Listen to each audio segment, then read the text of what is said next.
இயேசு கிறிஸ்துவின் இனிய நாமத்தில் இந்த காலை வேளையில் உங்கள் அனைவருக்கும் என் வாழ்த்துதலை தெரிவித்துக் கொள்கிறேன். இந்த ஏப்ரல் மாதம் 1ஆம் தேதிக்காக நாம் கர்த்தருக்கு நன்றி சொல்ல வேண்டும். இந்த நாட்களிலே தேசங்களில் சமாதானம் இல்லை, எங்கு பார்த்தாலும் யுத்தங்கள் நடைபெற்று கொண்டிருக்கிறது. அப்படிப்பட்ட இந்த சூழ்நிலையில் கர்த்தர் நம்மளை சுகபத்திரமாக காத்து வழிநடத்தி வருகிறார். அவருக்கு நன்றி சொல்ல வேண்டும். இந்த மாதம் இந்த 1ஆம் தேதி காலையிலே கர்த்தர் நமக்கு கொடுக்கக்கூடிய கர்த்தருடைய வார்த்தையை நாம் சிந்திக்கலாம். ஆபகுக் புஸ்தகம் 2ஆம் அதிகாரம் அதிலே 3ஆம் வசனம், குறித்த காலத்திற்கு தரிசனம் என்று வைக்கப்பட்டிருக்கிறது. முடிவிலே அது விளங்கும், அது பொய் சொல்லாது, அது தாமதித்தாலும் அதற்காக காத்திரு, அது நிச்சயமாய் வரும், அது தாமதிப்பதில்லை என்று அங்கே எழுதப்பட்டிருக்கிறது. சங்கீதம் 42:11 நீ ஏன் கலங்குகிறாய், ஏன் தியங்குகிறாய், தேவனை நோக்கி காத்திரு என்று எழுதப்பட்டிருக்கிறது.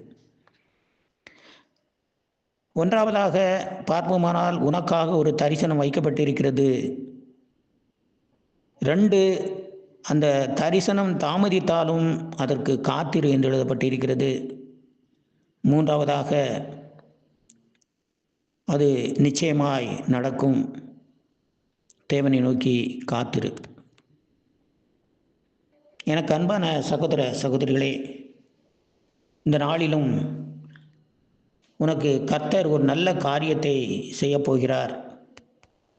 ஒரு தரிசனம் வைக்கப்பட்டிருக்கிறது. அது என்னவென்றால்,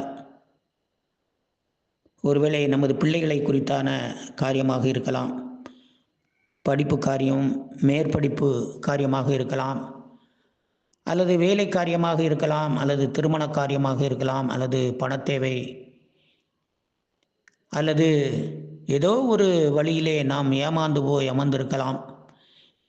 வியாபாரங்களில் தோல்வி, கடன் பிரச்சனை, எந்த வேலை செய்தாலும் விருத்தி இல்லாத ஒரு நிலைமை, வேலையிலே உயர்வு இல்லாமல் இருக்கலாம்.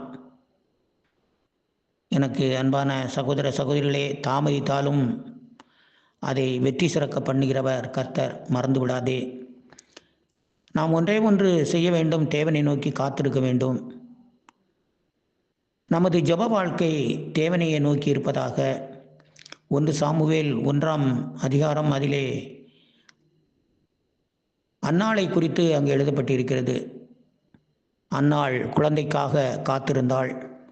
எத்தனை நாட்கள், எத்தனை வருஷங்கள் என்று அங்கு எழுதப்படவில்லை, அநேக வருஷமாக இருக்கலாம். இருந்தாலும் அதே 1ஆம் அதிகாரத்தில் 10ஆம் வசனத்திலே அங்கு எழுதப்பட்டிருக்கிறது, அவள் போய் மனம் கசந்து அழுது கர்த்தரை நோக்கி விண்ணப்பம் பண்ணினாள் என்று சொல்லப்படுகிறது. அந்த விண்ணப்பத்தை கர்த்தர் கேட்டு அவளுக்கு ஒரு குழந்தையை கொடுத்தார். அன்னாளை போல நம்மளும் நம்முடைய பக்குவமும் இருக்க வேண்டும். அழுது ஜெபிக்கிறவர்களாக நாம் காணப்பட வேண்டும், சோர்ந்து போக வேண்டாம். தாவீது 42வது சங்கீதத்திலே அங்கே எழுதுகிறார், மறுபடியுமாக 2 முறை சொல்லுகிறார், ஏன் கலங்குகிறாய், ஏன் தியங்குகிறாய், மகனே மகளே கர்த்தரை நோக்கி காத்திரு, அவர் அந்த காரியத்தை நிறைவேற்றுவார். வியாதியை குறித்து கவலைப்படாதே, காத்திரு, வியாதியை குணமாக்குவார். நீதிபதிகளின் புஸ்தகம் 1ஆம் அதிகாரம் அதிலே 12ஆம் வசனம் இப்படியாக சொல்லுகிறது, நெடுங்காலமாய் காத்திருத்தல் இருதயத்தை இளைக்க பண்ணும், விரும்பினது வரும்போது ஜீவ விருட்சம் போல் இருக்கும் என்று அங்கு எழுதப்பட்டிருக்கிறது. நம்முடைய வாழ்க்கையிலே காத்திருந்து பெற்றுக்கொள்ளும் போது அதைவிட வேறு சந்தோஷம் ஒன்றுமே இல்லை என்று தான் சொல்ல முடியும். இப்படியாக ஞானி சாலமோன் சொல்லுகிறார். இந்த மாதத்திலே கர்த்தர் நமக்கு நல்ல செய்திகளை கொண்டு வருவார். காத்திரு. God bless you.